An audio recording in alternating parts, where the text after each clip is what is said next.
What if I told you one of the most iconic guitar solos in pop history was played for free, in secret, and almost melted the studio speakers? Michael Jackson's Beat It is a global hit, but behind its raw energy lies an untold story of a rock legend sneaking into a pop session, defying his bandmates, and rewriting music history in under 30 minutes.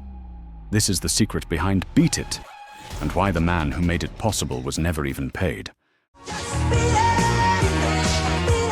Michael Jackson had a dream, and it wasn't just about being the king of pop.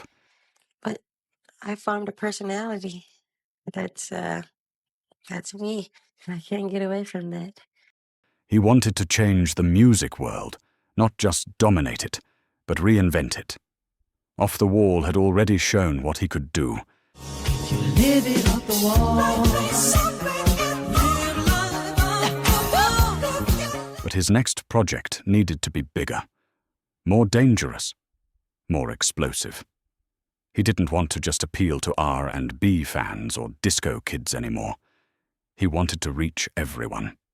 And so began the creation of Thriller, the album that would soon become the highest-selling record of all time.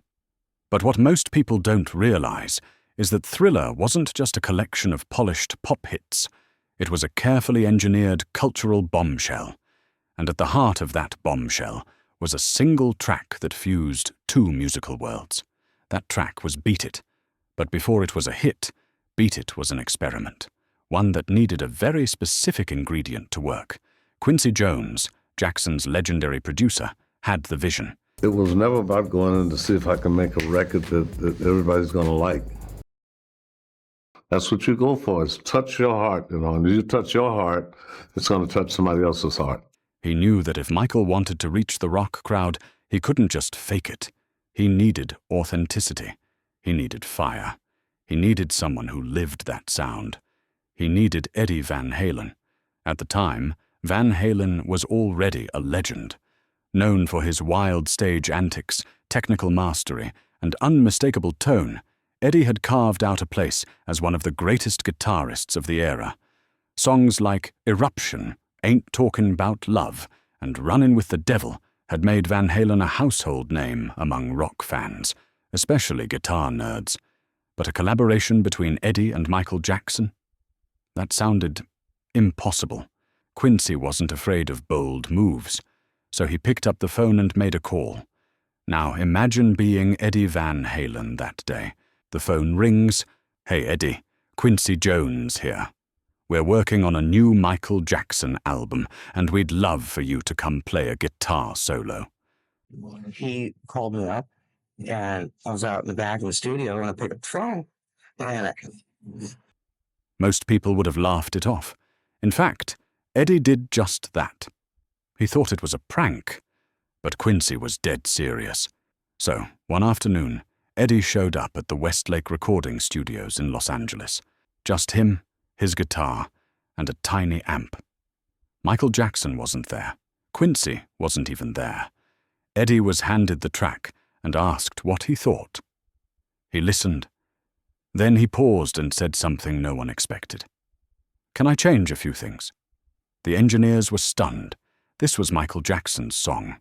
He rearranged the middle section, he altered the rhythm, he created space for the guitar to breathe.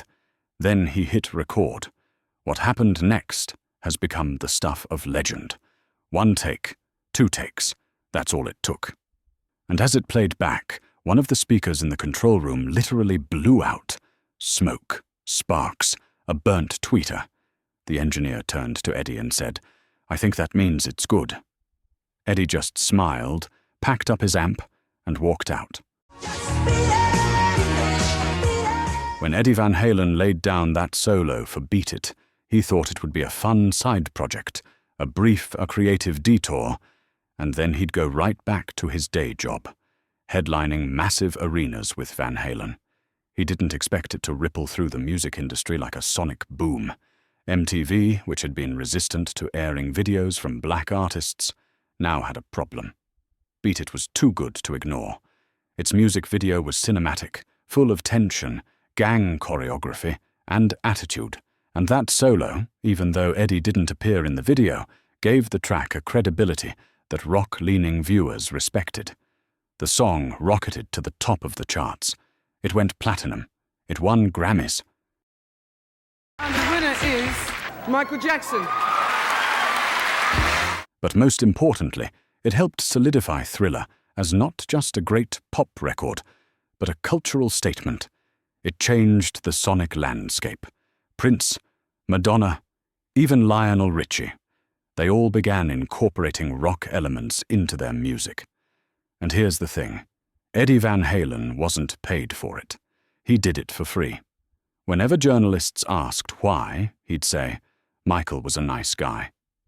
I liked the track. I didn't need the money." Imagine that. One of the most iconic guitarists in history giving one of the most iconic solos in pop history just because he thought it would be cool. By the time Beat It reached #1 on the Billboard Hot 100, the guitar solo had already become one of the most talked about parts of the track. It wasn't just admired, it was obsessed over. Listeners would replay that section, headphones on, volume up, trying to decode it. Some thought it was Steve Lukather. Others speculated it was a studio guitarist brought in to mimic Van Halen's style. A few even thought it might have been Michael himself using a synth. The truth, it was Eddie Van Halen. But the public didn't know. Not yet. Because for a while, no one made a formal announcement. There was no press release, no social media post. Of course, there wasn't any social media in 1982. There was just rumor, speculation, and grainy radio interviews. You got real gang members here, too. Yeah, we have real gang members integrated in with dancers. We got lots of real gang members in it. That mystery only added to the track's allure. Even within the industry, the collaboration wasn't widely discussed. Michael's team didn't push it as a feature. Eddie didn't promote it. And perhaps that's what made the magic stick. It didn't feel like a gimmick. It felt organic, real. And it wasn't just that the public didn't know. Van Halen, the band, didn't know either. Eddie kept it quiet from his bandmates. Why? Because Van Halen's management had a strict policy. No outside collaborations, especially not with pop artists. There was a fear that it might dilute the brand. Van Halen was a rock band, and they needed to stay that way. But Eddie, ever the maverick, didn't care. He followed his instincts. Some fans thought it was awesome. Others felt betrayed. Some accused Eddie of selling out. Years later, he told Guitar World magazine, "I just did it as a favor. I wasn't trying to prove anything. I just thought it would be fun. I was just finishing the second solo when Michael walked in. And you know artists are kind of crazy people. We're all a little bit strange. I didn't know how he would react to what I was doing, so I warned him before he listened. I said, 'Look, I changed the middle section of your song. Now, in my mind,' he went on, 'he's either going to have his bodyguards kick me out for butchering his song, or he's going to like it.' And so he gave it a listen, and he turned to me and went, 'Wow, thank you so much for having the passion to not just come in and blaze a solo, but to actually care about the song and make it better.'